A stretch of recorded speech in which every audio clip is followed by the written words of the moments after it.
you're kind of in like the autopilot mode where you're just getting up in the morning, you make your cup of coffee. So this video is on life without coffee. Why quitting caffeine can improve your health, focus, and energy. And it really does. And I'm not a medical doctor or anything like that. And this is for entertainment purposes only, so be advised, this is just my journey on quitting caffeine. So that's what I wanted to share with you. So why do people quit caffeine in the first place? Well, constant energy crashes, anxiety and jitters, poor sleep quality, dependence just to feel normal. This all doesn't sound good to me, you know?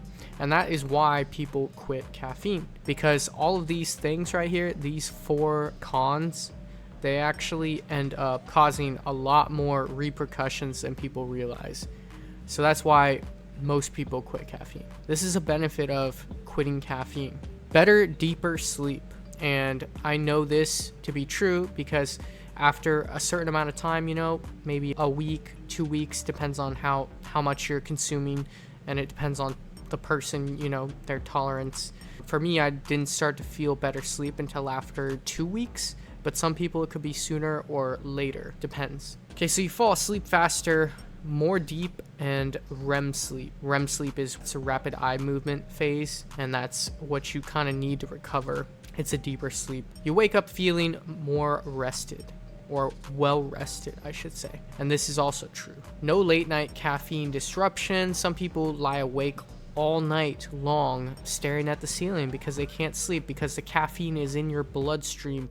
It's in your blood for 24 hours, right? Could even be longer. Depends on how much you consume and how fast your body can get rid of it. All right, so stable energy all day. That's another thing. When you are on caffeine, you get these spikes in energy and then you crash, right?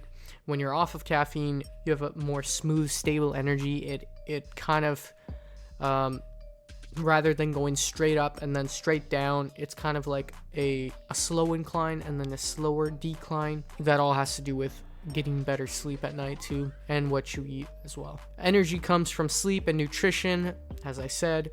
More consistent productivity. I think that you can be more productive even though you don't think that you can at first. First, when you quit, you might lose motivation to do things, but once you start pushing through and once you start getting your natural drive back, right? 10 years for me, I was on caffeine. So after you get that natural drive back, once you find what it's like to be off of caffeine again, you can be more productive and more consistent about it. You don't get your afternoon burnout, or less of it, I guess, depending on how hard you work, right? My job is pretty physical, so I still kind of am tired in the afternoons, but I also get up early too. That's why. Now, I do like to work out in the afternoon, so it kind of helps. If I get a good snack, some good protein in me, I'm good to go, you know. Reduced anxiety and stress, lower heart rate and jitters, calmer nervous system, less overthinking. I will say overthinking for me was a huge problem when I was first starting out on caffeine, but over the years I've become numb to it, right? I haven't noticed that as much. But once you get off of it, you notice that things just make sense. Improved mood regulation. Rather than having these ups and downs, your mood is kind of more regulated. And this can go either way, in my opinion, because I've noticed that for me, caffeine kind of boosts my mood, and that's because of the dopamine hit that you get from it. It's kind of a 50-50 thing in my opinion, but it could be different for somebody else. Improved focus and mental clarity. Fewer racing thoughts, sustained concentration, less brain fog over time. Focus without stimulation. So for me, I've noticed that my thoughts are racing 100 miles an hour. And that's because I'm on so much caffeine. I'd have 3 or 4 cups of coffee a day, right? And I'm moving at a faster pace than everybody else in life, which makes my weeks and months and years go by faster. And that's just in my opinion, right? That's how it feels to me. When I was off of it, it made everything slow down. It made time slow down. It made my thoughts slow down to the point where I couldn't even speak clearly for a little bit, right? When I was first getting off of it. And I think that has to do with the fact that my brain is used to being on it, being stimulated, right? So it's like, it's thinking at 100 miles an hour, right? Versus when you get off of it and you're at normal pace now, it's harder for it to function, which shows the effect that caffeine has on your body. It's not good in my opinion. So yeah, focus without stimulation over time, that will come back, right? You'll be able to focus more clearly. Balanced hormones and nervous system.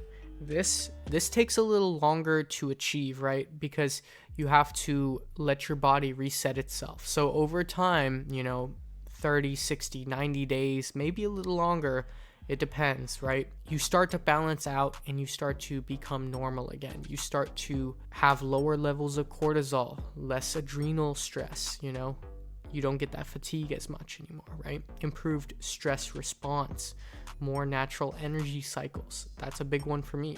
I don't want to have the ups and downs, where the weekend is burnt out. I'm just crashed out, because I'm not working, right? I want to be on the go 24/7, but more balanced, with time to relax and feel not drained, I don't want to feel drained anymore. All right. Better digestion and hydration. Now for me, I don't really have this problem. Some people do, but I noticed that you don't, have to go number 2 as much anymore, which might not be a good thing, might be a bad thing. Depends on who you are, and your regular bowel movement, right? So less acid reflux is part of this. Reduced stomach irritation. Some people do get upset stomachs. I guess when you first take that sip in the morning, there's that like meme about it, you take a sip of coffee and then you have to go to the restroom, right? Reduced stomach irritation, improved gut comfort, less dehydration. Now that last one, less dehydration, that's a big one. It really is less dehydration because your body can retain that water weight more now, because before you're just peeing it out or getting it out, right? Because the caffeine's making you go. More control over your habits. Now, this is kind of true because when you're dependent on caffeine, you're kind of in this just cycle. You're kind of in like the autopilot mode where you're just getting up in the morning, you make your cup of coffee or whatever, you get your energy drink, you have your caffeine, and then you're dependent on it, right? And then you go to work or you do whatever, It's a cycle, it's a dependency. When you're off of it, you control your habits more. No dependency to function, stronger discipline. Now, I will say when you get off of it, it takes a ton of discipline to actually quit. It does, because it's really hard to get off of it. I would say it's the hardest thing to quit that I've ever tried. And I'll be honest with you, I was addicted to some things before, some alcohol, stuff like that, right? But this was even harder to quit than that. And that's saying something right there. All right, so stronger discipline, better morning routines. Now, some people do need that hot beverage in the morning, so, you can make yourself some tea or something like that, right? Mental independence. Okay, now this is kind of just like, you're not stuck having that cup of coffee, right? You could be stuck having a cup of tea in the morning, but it doesn't have to be that way. You can be more independent, I guess, from that. The hard part, withdrawal. This is the hardest part in my opinion. The headaches, the fatigue, the irritability, the brain fog. It usually takes about 1 to 2 weeks. Now, once again, it depends on the person, right? But the fatigue is really bad, and I was out for like 2 days straight. I didn't even want to do anything. I'm just like sleeping, I don't want to get out of bed, right? Feels like I might have a fever, stuff like that, right? The headaches are the worst. Sometimes you have to take something for it, but drink lots of water and that'll help you get through it. So is quitting caffeine worth it? That depends person to person, right? For me, it's more natural energy, better sleep, mood, better sleep and mood, less anxiety, long-term mental clarity. So for me, I think it is worth it, and I'm trying this year to stick to it, right? So here's my final thoughts. I would say coffee isn't bad, but dependence is. So if you can have it every like couple days or once a week or whatever, whenever you like want it, that's okay. But if you're dependent on it, you're waking up every morning, it's the thing that gets you going, right? Then that is not good.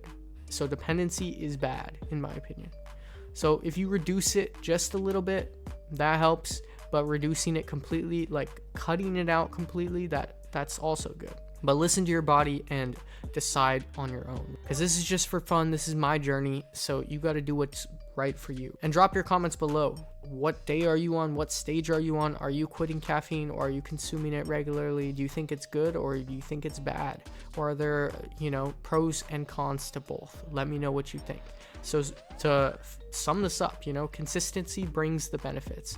Whether you are cutting back on it or whether you are cutting it out completely, consistency brings the benefits. All right, I will catch you in the next one.